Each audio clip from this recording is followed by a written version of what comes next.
All right, hello everyone. Welcome to my channel. And this channel focuses upon great theories of everything, ancient and modern, mostly obscure, things that you probably haven't heard of, but now that you do, now that you have, there are ways that you can use these things to benefit your life, especially in terms of your paradigm shifting, your awakening to 5D consciousness, your formation of a holistic worldview, and your quest for better spiritual, mental, and physical health. Today's the 19th video that we've done on the book called It's After the End of the World, Don't You Know That Yet? And this is a history of two groups of jazz musicians who dedicated their lives to kind of changing their profession in a way that would benefit people and could be transformative. And we are in chapter 5, which is on the AACM, the Association for the Advancement of Creative Musicians. And we're kind of talking about their praxis here in the years between 1965 and 1970. So we'll start up right here. By 1966, most of the musicians in the AACM had not yet advanced to creative presentations, but more than a dozen had the skills and the confidence to publicly present original music under AACM rules. Several small groups formed, including those of Jarman Mitchell Abrams, pianist Jody Christian, saxophonist Troy Robinson, drummer Ajaramu, not exactly sure how to pronounce that, and trumpeter Phil Coren. While preparing to present their music to the public, the musicians worked on composition, improvisation with the AACM Big Band, an extension of the experimental band. Even though some musicians could read anything you put in front of them, composition, improvisation, composition/improvisation was an extension, and it just took time to learn. Before 1966, almost all the big band arrangements were submitted by Abrams. Nonetheless, Abrams's orchestra was provocative enough by itself to keep members excited, and it gave enough room for improvisation or spontaneous composition for the musicians in the creative orchestra. Judging by the quick increase in AACM membership to about 40, some musicians must have felt that the sacrifices were worth it for the exposure to the science of creative composition/improvisation. In rehearsals with Abrams, they learned by parts. Abrams would give a composing lesson and then immediately have the musicians apply the lesson by writing a short part.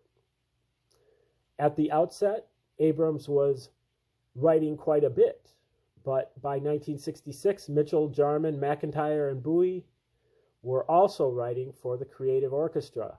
And by 1967, Myers, Smith, and Braxton had also presented orchestral creations according to AACM dicta. Abrams also was able to write less because AACM musicians learned how to improvise their own parts within his compositions. The creative orchestra demonstrates the AACM's taking advantage of their opportunities. Creative orchestra presentations demanded participation by many highly skilled professional musicians. With so much professional training, AACM musicians easily adapted to different assignments, different character roles. With a connection to the black show band and military band disciplines, AACM musicians still played the arranged character roles, but now for each other instead of for the jazz establishment. Myers remembered that, quote, anyone you wanted to play with, you just asked. There was never a problem. Everyone played with everyone. Abrams agreed. Quote, "We never had the least difficulty getting people together. It's enough to say, here's what I want to do. I'm planning for you to do something like this.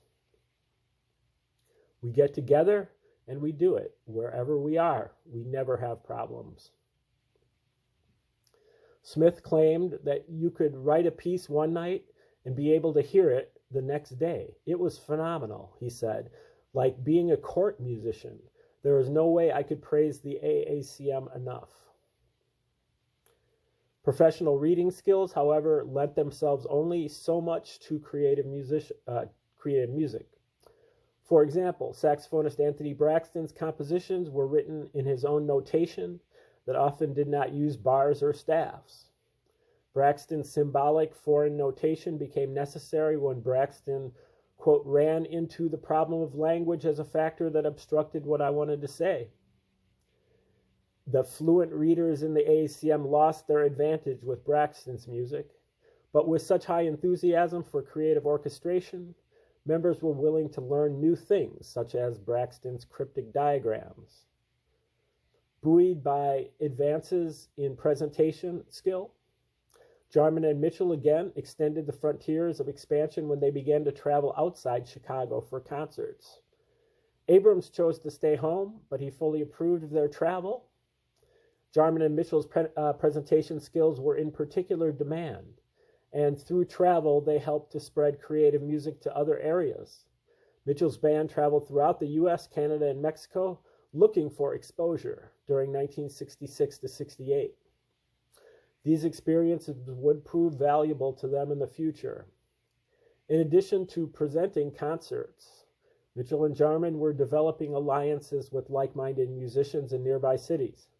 In Detroit, Jarman presented concerts with the Detroit Contemporary Five, and Mitchell helped start the Strata East organization in Lansing, modeled upon the AACM. Jarman and Mitchell's efforts were most pronounced in St. Louis. Lester Bowie came from St. Louis to Chicago in 1965 without knowing about the AACM. He was taken to an AACM big band rehearsal and could not believe his ears. He, quote, "had never seen so many crazy people in one room." Soon after joining the organization and hooking up with Mitchell's group, he helped organize a trip back to St. Louis to meet with some of the musicians there. It was not long before St. Louis musicians were traveling to Chicago to see for themselves. St. Louis saxophonist Oliver Lake was directly affected by the AACM when he visited. He described how the solidarity in Chicago was liberating. Quote, "St. Louis players enjoyed playing in free form, free fashion, but we would always play it for ourselves and never thought seriously about performing it in front of an audience. We knew it was impossible to get hired at a club doing that. The norm is you play bebop if you wanted to play in public. And when you're younger, you always think about being discovered or something." After meeting Abrams and seeing the experimental band AACM, though, Lake re-examined those norms. It was no longer important to be, quote, "discovered" by someone trying to market bebop. It was more important for Black musicians to present themselves playing naturally. Quote, "What am I waiting for? Do it. That's the key. Just go out and find a place." It was such a simple thing to do. I don't know, you just get like a veil lifted. Floyd LaFleur, also of St. Louis, agreed. Quote, "We had seen what the AACM had done in Chicago. So that's when we said, we ought to get a building, where we can do our own shit." End quote. Okay, this next section is called External Petition, the AACM School. A key to public self-presentations was to build opportunities for exposure, which in many cases meant exposure to ridicule. The key to creative petitions was to convert those opportunities, to present something so convincing that it would change the worldviews of audience members. Their ridicule would transform into catharsis and conversion. For the musician, though, Repeated exposures of self-presentation were needed to learn the secrets of petitioning. Moreover, without long hours of self-sacrifice and self-repetition practice, public petition was not credible. Self-repetition provided the rote learning, so the musicians would not have to think about the mechanics and technique. As Fred Anderson stated, quote, "You practice to get free, so everything will just be a part of you. You won't be thinking about it. You just express yourself on your instrument," end quote. Once the technical aspects are second nature, the musician can focus on channeling the creative spirit. Through the AACM school, another phase of their creative petition, youth became a target for conversion. In this phase, the AACM projected a strong presence to the local community. They founded the school in fall of 1967 under the direction of Abrams. The school served children as young as 5, teenagers, and also adults.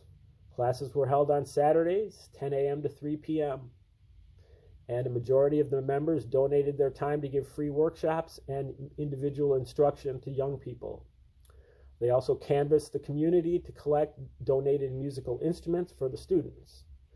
They served as surrogate family members for young musicians with no support.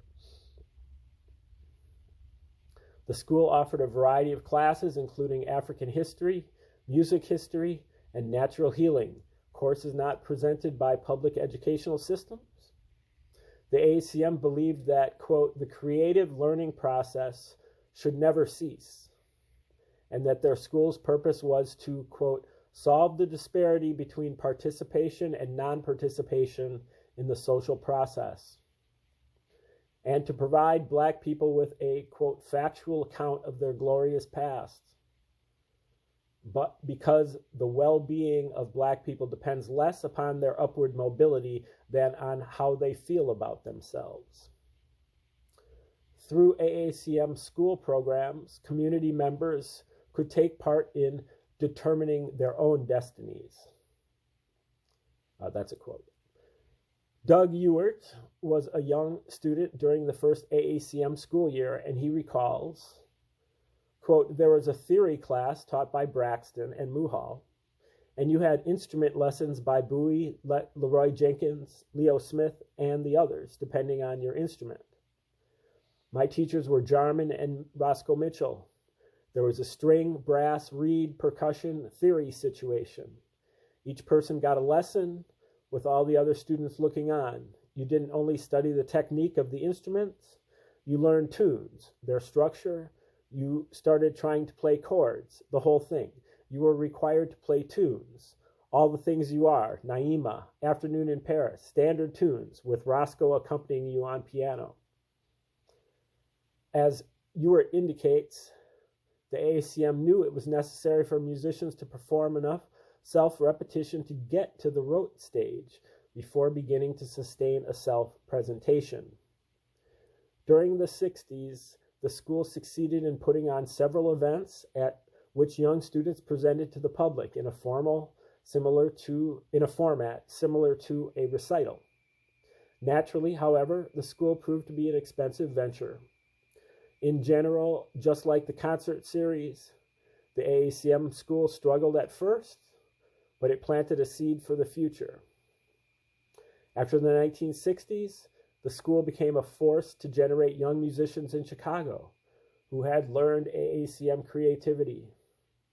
Doug Ewart, George Lewis, and Wata Bowden, for example, all participated in the school in its early years and became leading AACM members as they grew older. For Lewis, Abrams's leadership at the school was, quote, "crucial, not just important or interesting. My parents credit him with saving my life.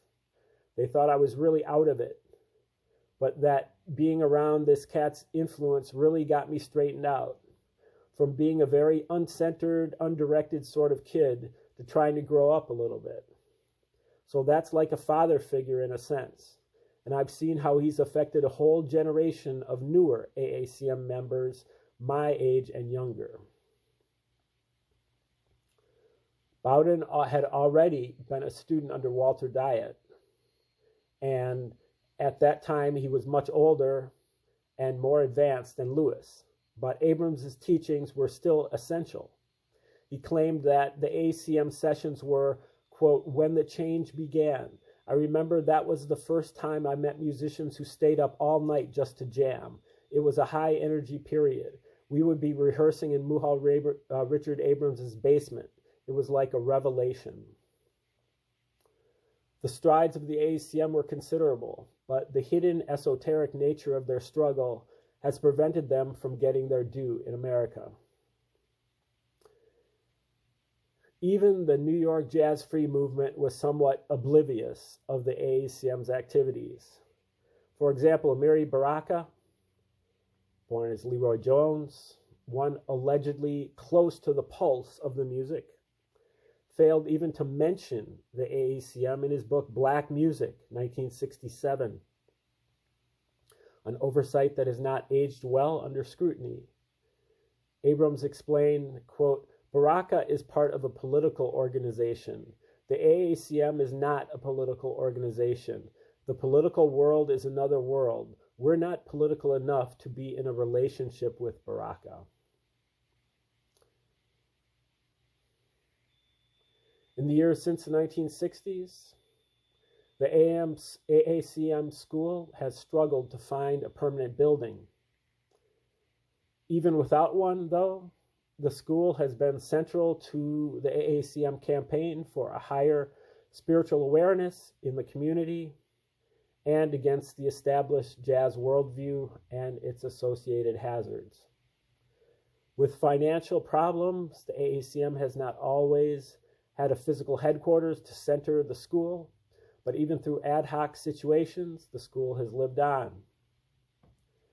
And to be honest, I'm not sure how the AACM school is doing these days. This was written like 25 years ago almost, so 20 to 25 years ago. So be interesting to know how the AACM school is doing now. Okay, section 6 is called Petition Through Documentation. A valuable creative strategy for the AACM was music transcription. AACM musicians believed that the recording industry had played a major role in the exploitation and secularization of the spirit of black music, but that records had also fueled creativity as primary documents for future generations. Transcribing for the AACM was a process of studying under the heightened attention the recorded masterpieces of black music to get into the intentions of the now departed masters. It was not to copy them. Most transcribing was done by ear, not written down. But again, for self-repetition, going over something again and again until creative ideas emerge. This process was so important that, according to Abrams, quote, it all boils down to transcribing because that's the foundation for molding someone into a musician. For the AACM, transcribing was not derivative. Abrams encouraged the dictum of original music only, which pressed the musician to put ideas into their own voice. With the traditional concept of tonation, imitation would only be used as a launching pad to move into creative expression. Unlike the New York scene, which often demanded that musicians sound like the latest thing, the African tradition of tonation, or the sound of a man, persisted as the final piece in becoming a mature creative musician. In Chicago, there were no two cats who sounded the same. So listening to records was a way to tap into the tradition, but copying was not sufficient for public presentations, at least not for the AACM. The AACM also decided to use the strategy of transcription in reverse, documentation, to record their own music, not for making money, but for the purposes of posterity. They knew that their records eventually would be used by other musicians in the same way they used their elders' recordings. They also knew that audiences of the future eventually would respond because they knew that what they were doing was valuable, even if not in monetary terms.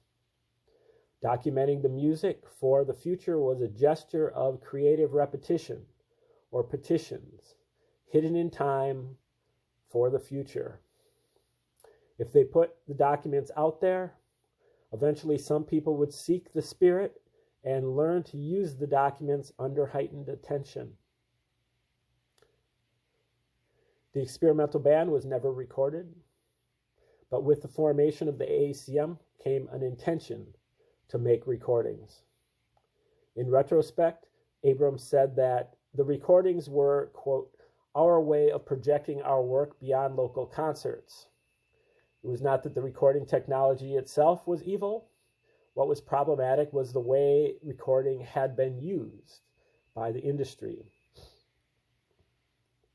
So the AACM attempted to invert the use of repetition for the inspiriting of Black creative music. Their creative strategy was to take the tradition of recording back to the days before A&R men began to dominate recording production, and then to encourage/invoke heightened participation in the devoted listener. While the recording was secondary to live performance, the AACM believed that repeated use of the recordings in a ritualized situation could successfully petition the listener and bring about conversions to higher states of consciousness. Saxophonist Chico Freeman wanted, quote, to take an audience on a journey, and I hope my music reaches people in a live sense, even on record. Moreover, Abrams's conception of recording included involving the listener with primarily nonverbal psychological plots, wherein a listener, through repetition, could learn to understand and deal with difficult emotional situations. The AACM's petition through documentation was facilitated by the Delmark record label and its pre-A&R-like man laissez-faire approach. Owner Bob Kester had a long history recording the blues, and he strongly encouraged his trusted employees to search out new talent, musicians who might have historical, if not economic, value. Custer's involvement started when the AACM began to attract attention among a few white liaisons to the Black community who were centered around Custer's store, the Jazz Record Mart. Out of the crucible of the Jazz Record Mart, Custer established himself in many ways as the main engine behind the involvement of young whites in Chicago's Black music scene of the 1960s. He was known to meet store customers after closing time and take them on a guided tour behind the veil to see authentic Southside blues. Custer had won the respect of Black blues musicians through his willingness to hear the music on its own terms, his willingness to repeatedly cross the veil without reservation, often by himself. Custer began to connect with Black music in St. Louis while at college. He discovered and became enthralled with many unheralded Black musicians still living in the South. Looking to make a living in something he loved, in the 1960s, he began to record some of the old blues artists who were either unknown or who had been forgotten since the 30s and 40s. Custer saw some early success in this, enough to open his own store. Over the next few years, Custer took many white college students under his wing and enchanted them with intimate knowledge of the African American blues. Custer's tours were a veritable rite of passage for young white blues enthusiasts, several of whom went on to form their own record companies to record Black music. Unlike recording the blues, Custer's involvement with the AACM was more of an archival endeavor than a labor of love. Custer's 4 hours and a bucket of beer sessions in the recording studio were standard practice when dealing with the blues, but Custer wanted to be nowhere near the studio when dealing with the AACM. Instead, collaboration with the AACM stemmed more from Custer's idea to record obscure artists in the hope that they eventually would become famous, so Delmark someday would be recognized for its historic recordings. Like Sun Ra's orchestra, the AACM started its own record company and publishing house, but the record company never got off the ground. Fortunately, Custer's deferential attitude enabled the musicians to use his label to orchestrate petition through recording. He decided to give the green light to some of his employees to search out local black artists. Chuck Nessa was one who had become enthusiastic, if not ecstatic, about the AACM, especially Roscoe Mitchell's group. Taking Nessa's lead, in 1966, Custer sat down with Abrams and ironed out a contract, initially for 3 AACM albums. The first was simply entitled Sound by Roscoe Mitchell's Sextet, featuring Lester Bowie, Lester Lashley, Maurice McIntyre, Malachi Favors, and Alvin Fielder. Nessa was so devoted to the musicians that, as producer, he was willing to defer to their authority in the recording sessions. Custer's show of faith in some of his young followers and his followers' faith in the music created the opportunity for recording. Nessa recalls, quote, "Here I was, just this Iowa college kid and new to Chicago, and Custer is letting me produce the jazz music of my choosing. Custer really didn't have the money to do this, but he agreed to let me produce 3 records. Custer, end quote. Custer confessed he, quote, wasn't wild about the music, but I could hear immense creativity. In fact, Custer said he felt, quote, in completely over my head when dealing with the AACM. He insisted upon not going into the studio because he felt, quote, out of touch. I didn't want to be like Mr. Bad Vibe. My mind wouldn't have been capable of handling the shock." End quote. Custer's ability to recognize the limits of his worldview, probably from prior experiences in Southside blues clubs, proved decisive in going for the AACM. Quote, "I realized that if I would ever find someone on that creative level, I probably wouldn't dig the music. Maybe I didn't understand what they were doing, but I was sure they would be important to jazz history." Even if Custer wasn't interested in listening, he knew when it was time to defer to the unknown. For slightly different reasons, Nessa took a laissez-faire approach to recording too, which helped the musicians temporarily to regain control over recording technology's function. Nessa offered the musicians total latitude to do what they wanted, recalling a recording process that had hardly existed in black music since the early days of race records in the 1920s and 30s. Mitchell's group was happy with Nessa's approach. They felt he really believed in the music, but Nessa's relationship with Custer was soon to deteriorate. Mitchell's group eventually convinced Nessa to form his own label to record them. Meanwhile, several other AACM members would continue to make records with Custer. From 1966 to the present, Delmark has recorded several dozen AACM albums. Looking back, AACM members have been comparatively pleased with the arrangements, except for some disagreements about production and the sometimes long lag time between recording and release, which Custer claims came as a result of recording overzeal.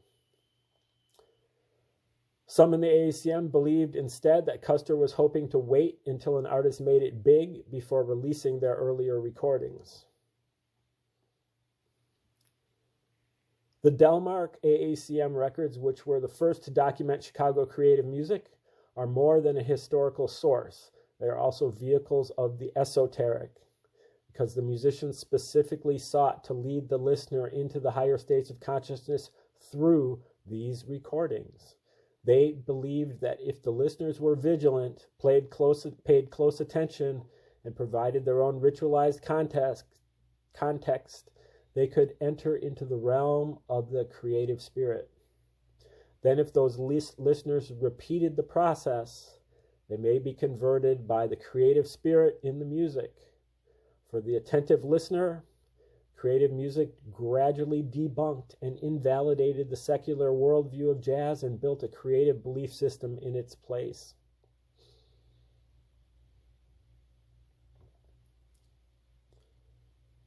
From personal experience, I can attest that the Delmarks give conclusive evidence of esoteric wisdom embedded into the recording that manifests itself through repeated listening in high states of consciousness. They offer an accessible legal form for accessing these higher states, an alternative blueprint for a more spiritual society. As a researcher, I feel compelled to study and write about these documents to make them known. They were offered to history for that specific purpose, complete with hidden spiritual knowledge for those who are willing to hear it. In this way, the musicians, not the record company, got the last word, so to speak, a creative inversion. By taking advantage of documentation, the AACM has enabled listeners to access a spiritual resource hidden in time. Petition through repetition. Okay, that's the end of that section. And this next section is called the AECM on Delmark. And we'll start up with that tomorrow. Also, we're talking about some of these recordings right as we go through here. If you'd like to get a discography of really kind of all the important recordings, seminal recordings, at least, of this movement and the Sunrise Orchestra, just send me $1 or more to my Cash App or Venmo or Revolut accounts, and I will send that out to you. That way you'll be able to buy some of these recordings and listen for yourself. Okay, thanks for tuning in today.